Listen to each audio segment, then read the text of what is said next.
Chapter 1 Genealogical Structure, the Kinship System. B. Defines Patient in ceremonies. The most distantly related hula hula do not usually come into contact with the less important family events of the members of the Boer group. These larger groups attend the most important ceremonies that concern the Boer group as a whole of its principal families, such as the reburial of the bones of a forefather or an ancestors, the giving in marriage of a son or daughter, the consecration of a new dwelling, and formally the celebration of a HORAS because of continued childlessness in the lineage. At ceremonies such as these, to which the distantly related hula are fetched magnialab, they are also termed nanialab, those who are fetched. Magnialab is also the term used for the ceremony itself. Thus bring together the Bonaniari as well as the younger hula groups with the Boru right down to the family law of those living at the present day. See Appendix 1. In attending the ceremonies, all of them contribute their dances, their gifts, and their benedictions in order to achieve the aim for which the ceremony is held, to obtain blessing for the event which they have been called together.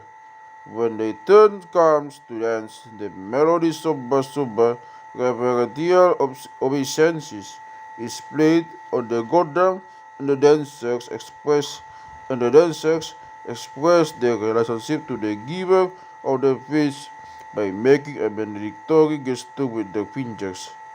In many regions, the jambar, the part of the fish animal to which they are entitled, is called the somba somba.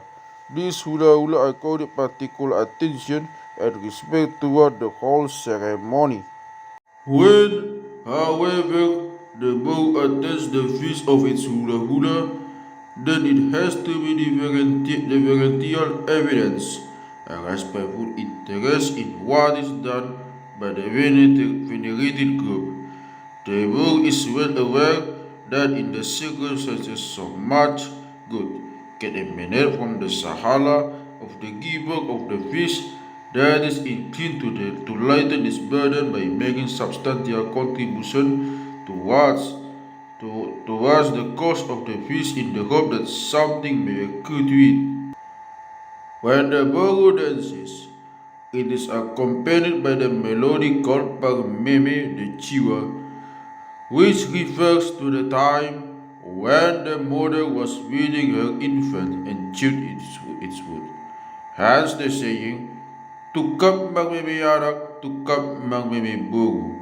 The mothers bends forward to chew the grass for her infant sons, as well as for her infant daughter. This saying has no relevance to the adult son's hints upon the marriage according to law and custom.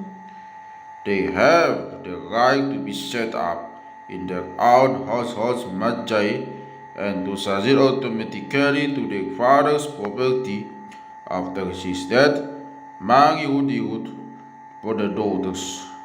However, it always has significance because everything they receive in their maturity from their parents and brothers can only be given out of affection and goodwill. Consequently, in their dances, the gesture made the fingers is one of occasioning helplessness. The jambar is almost everywhere the neckpiece hukum.